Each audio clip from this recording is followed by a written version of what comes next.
Well, it was an eventful weekend. Um, anyway, let's just probably focus on things that we need to focus on, right? I normally don't talk about the thumbnails I include, but I've been doing a lot of food, and I got to rail a little bit, or not rant, but so the thumbnail for this video is from World of Beer. I met up with some buddies of mine there for a meetup. It was actually a fan club for these shirts.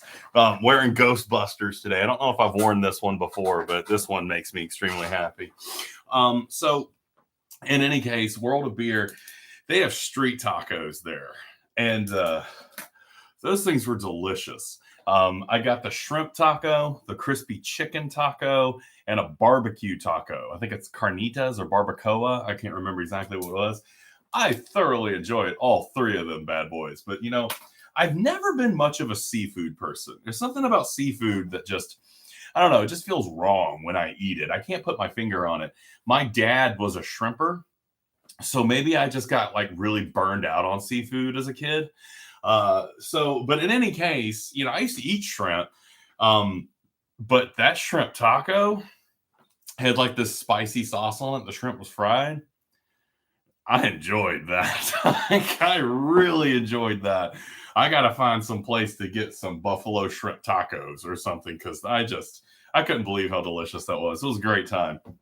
Anyway, why am I going on about my personal life? Well, I really don't want these videos to be like, static and too professional. That's something that can actually be a bit of a problem. But anyway, let's get static and professional. We're writing these research papers. I think I just had you do like a page in the discussion board. I have gone and put some participation points in the grade book. So those should be approaching 50%. Definitely going to keep doing that consistently. So if you're around 40, 50%, you're doing good. If not, go back and watch some of the videos and go and comment a little bit more in the discussion forums. You can always do that to get some bonus points to boost your participation grade. You can also boost your participation grade by communicating with me in email, giving me a call, or doing the weekly team sessions. All of these are ways you can get some points in participation. So don't think that you have to have like a huge checklist of stuff to be going off and checking in order to get those points. You can kind of sort of go in and just get those by participating. Why is Beetlejuice trending on Twitter? I need to focus, but Beetlejuice is trending on Twitter, and I have no idea why, and it's really bothering me. Hold on. I'm sorry. This is what happens when you record live, right? So we've been talking about research. I believe last time we talked about, primary sources, secondary sources.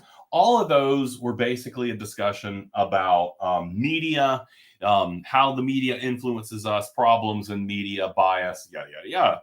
Now, today we're going to take this in a bit of a different direction.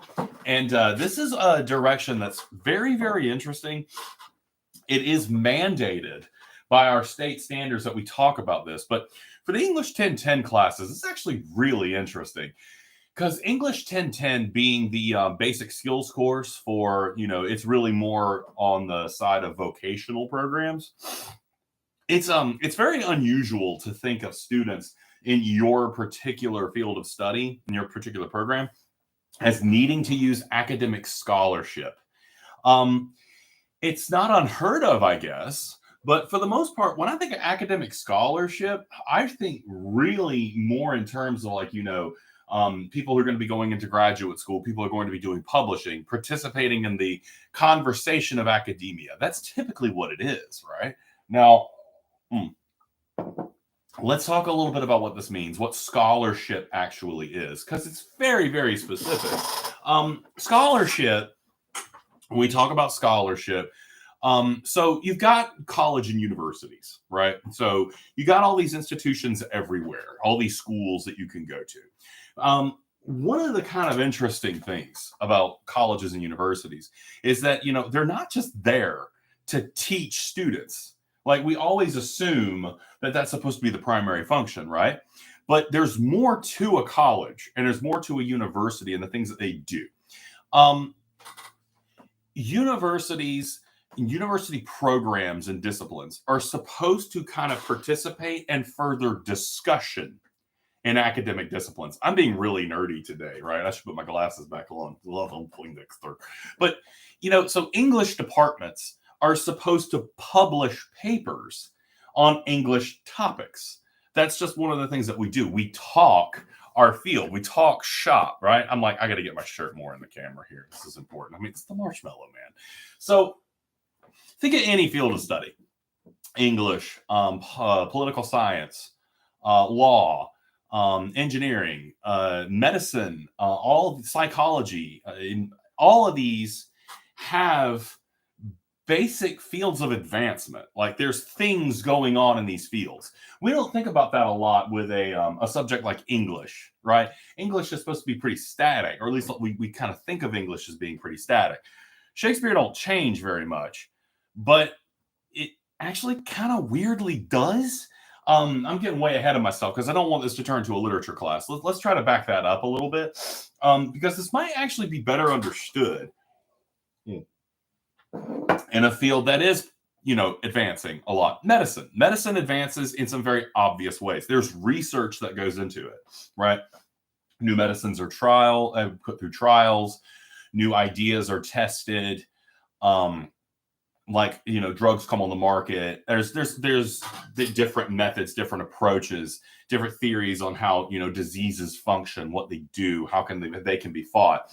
So you see how that field advances, right? And how there's debates, there's disagreements, and so a lot of times every field has conversations that's going on like that behind the scenes. When we teach classes in a college, we're kind of sort of introducing students to the concept as the conversation is ongoing, right? We have you write because it models the academic discipline that we are functioning in, right? So when I teach literature, I'm teaching my students how to write a literature paper, which is kind of hilarious because none of them are ever going to go into the field of literature. I maybe had 2 or 3 students in the past who were legitimately like, Mr. Bailey, you're so cool. I want to study literature. And I'm like, you fool. Don't choose the path that I've led. I can't complain too much, but man, it was hard getting to a place where I could be comfortable. In any case, so when we talk about scholarship, we're talking about stuff that's written to advance the conversation about the discipline. So where do you go to get this stuff? And this is kind of this is the real problem. This is the thing that goes over a lot of people's heads. Colleges and universities put together journals. They're called journals, but they really look more something like a magazine or a small book. And in those journals, there is an editorial board that is basically made up of a group of academics, people who have higher up degrees, people who have earned a reputation for having good ideas, good writing within the field. And typically, one of the things that ends up happening is these journals will have and this is going to sound bad for anyone who follows politics, a lot of times these journals will have kind of not an agenda, but a perspective. They'll have something that they want to explore, right? So I actually assisted as I was an editorial assistant for a post-colonial journal at Georgia Southern, and we would read academic papers and we would edit them, and we would send them back with suggestions for editing, and then we would publish them. And this is a big deal, right? This is at a big major university. You don't just teach classes. Your job is very much contingent upon your publication. So you have to be publishing. You have to be writing and having some type of evidence of your activity in the field. Now, again, this is an English 1010 class, but at the same time, the state requires me to make you include scholarship in your writing. But a lot of times, professors don't actually really discuss what this is and why we do this. So this is kind of giving you a little bit of a peek behind the curtain. So in any case, these journals are all conversations that are currently in progress, right? And So let me give you an idea of what these articles in these journals are actually like, because more than likely, I would say most of you probably never read one. Like, I don't think I really sat down and read a real journal article through until I was in grad school. All I did was skim it, right? I wasn't exactly the most hardworking student. Don't tell anyone I told you that. In any case, so these journal articles are actually really, really tough to read. And this is someone who comes from, I've actually written one of these damn things. So as a student, when you sit down and you start reading a journal article, imagine that you're writing on a subject about something like medicine. I've had a lot of students lately in one of my other assignments where they're looking at like news stories. And I've had students writing about COVID-19 and the vaccines. Imagine reading a medical journal. Those things are an absolute nightmare. Not necessarily because they're poorly written, although some people will argue that. I had a really good buddy in grad school. I'm being very, very laid back today, but this is the kind of thing that turns my subject into something that is going from near ridiculous to listen to. Like, I would rather pull out my eyeballs and listen to this guy that actually kind of dress this up in real human stuff. But I had a buddy who used to call this type of writing ed speak, and he always had the point that people who write in academic journals are typically being so convoluted that if you really sit down and read what they're writing, oftentimes it's very circular and it doesn't really say much of anything at all. That is a problem. But what ends up happening with most students when you sit down with these journal articles is if you're just dipping your toe into the topic of medicine and COVID-19 and vaccinations, think about all the big words you're going to come across. And I'm not saying that to be insulting. I remember being a student and I remember coming across big words when I first got started, being absolutely flummoxed. That's a big word, flummoxed, right? I was confused. And it took a long time for me to go back and learn what those terms meant. So I'd sit down with an article about one of my favorite poets, and it talked about the existential themes.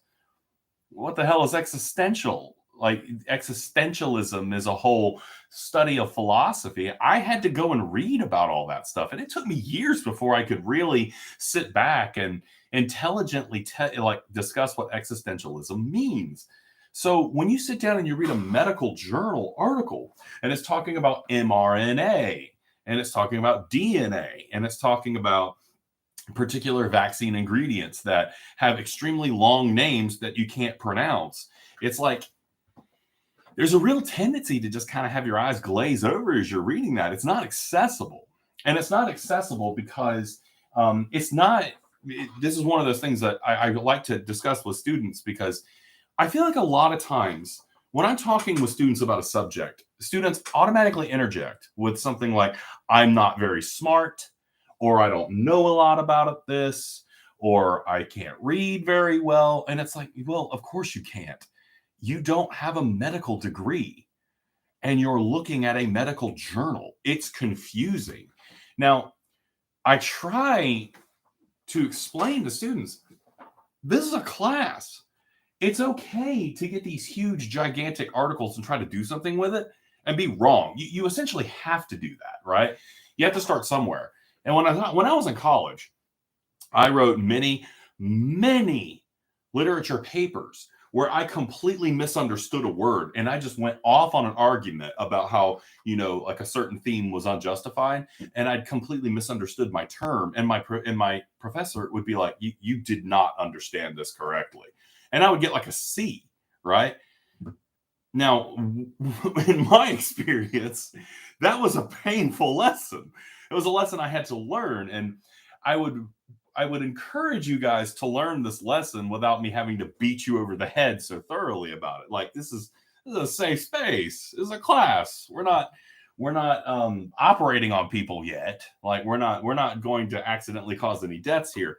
So we can afford to misunderstand things sometimes. And honestly, there's been plenty of times where I'm editing a student paper that has some type of scholarly material. I'm sure it went over my head too. The point here is, this being a basic skills class, we do have to have these journal articles. And that is essentially throwing you guys to the wolves a little bit. It's not going to be easy reading these things. So how do we access them? Let's talk about that first. And maybe on Wednesday, we'll talk a little bit about like strategies for integrating it into your paper. So right now, here's what I'm going to do. I'm going to link you guys to our library orientation on how to use Galileo.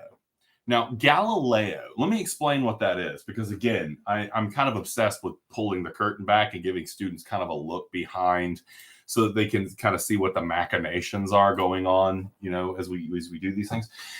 Galileo is a database.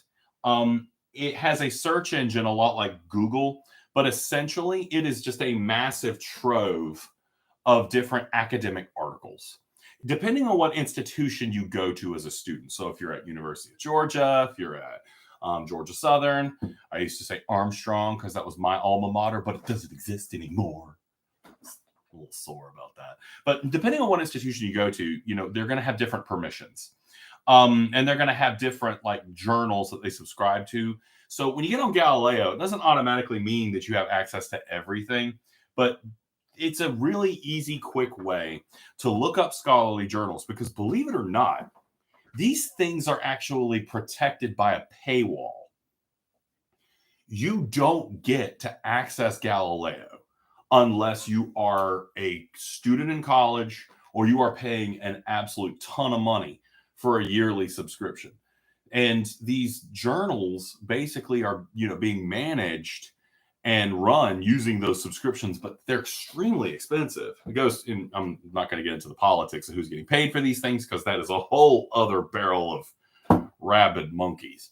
But in any case, you don't get to read these articles. They're not necessarily open to the public. Some of them are, but the most current ones and the most important ones, typically, you don't get to read that as just a member of the general population. You have to be a student, and that access really depends on what price and permissions your institution is paying for. And you know, this kind of makes sense a little bit. Like, think about a college. There are colleges that put most of their effort on a budgetary sense in law. They have a really good law school, right? They have a reputation for being an excellent law school. So they're going to spend a lot more money to get, you know, the most prestigious law journals that they can get to. Same thing with medicine. Like, there are plenty of instances where there's a university that has an absolutely killer medical program, but they're not really churning out a lot of lawyers, right? So the budget is different. It's one of the reasons why when you're going to a college or a university, you really want to think about what program you're going into and how, like, you know, the pedigree and all that stuff. In any case, I'm getting way lost in the weeds here. So I'm going to post a link that gets you access to Galileo, and you should be able to access it as long as you are in Blackboard, right? So you get onto the Galileo interface. Let me know if you're having trouble, and this is going to be our discussion for this video. All I want you to do is go on Galileo and find an article. I'm not even going to say necessarily right now it has to be about your community subjects. We're going to have to get real creative when it comes to looking up stuff for our community projects. I haven't done it in a long time, but I'd be really interested to see, like, I wonder what gets published and what's available on Galileo about Southeast Georgia itself, about Brunswick, about Jessup, about Waycross. There might be census data. There might be boring stuff like, economic data. I mean, for some people, that's not boring. But for us, it could be extremely boring because it's not directly pertinent to what we're talking about. What we might have to end up doing instead is looking up issues that affect our communities, right? So let's say, and this is just completely hypothetical. I'm not basing this on anything that I've seen. Let's say we live in an area where drunk driving has been an especial problem. You will definitely find articles on Galileo about drunk driving, right? There's going to be tons of those relegated potentially to geographic area or just the subject itself, studies, articles. You're going to find mountains of that. So for this particular project, what we're probably going to need to do is think a little creatively about the things that we're searching for, right? you might not necessarily find exactly what you're looking for. You're going to have to do something that's a little bit cursory. God, I could go on and on about traffic issues. There's a lot. There's like a particular intersection near my house that almost always has an accident there. The amount of wrecks I have seen at this particular intersection is absolutely staggering. And they're almost never minor either. We're talking like, cars ripped apart, people laying in the road. Not fun to watch. So if I was doing this project, one of the things I might consider doing, like looking up stuff about hot intersections and what are things that can be done. What's going on when we notice that there's an intersection that is, particularly problematic. So in any case, make sure you watch the orientation video, get access to Galileo, and try to just find a scholarly article and share that article in the discussion forum so that we can go ahead and start kind of talking about the articles that we're sharing. You don't even really have to, I'm not even really going to ask you to say anything about it yet, because believe it or not, reading these is going to take some time. So go ahead and share your article. And after you've shared it, read it, and we'll do something else with it on Wednesday. Because you need time to absorb the information that's coming from these articles. It's dense. It can be very rewarding, but gosh, it's been a while since I've actually sat down and read one of these things myself. I need to do that more. I used to be involved in a lot of academic conferences, and I used to speak and do projects and write papers. And I used to be really involved in stuff like that. And ever since, I would say, I started having kids, I've just not had time for that stuff. It's just completely fallen off my radar. A few years ago, I presented a paper about the integration of role-playing games in my classroom, and I actually presented that paper at Purdue. That was like the height of my career. And now I'm just like, I teach my class, I grade my papers, I go home, I play Call of Duty.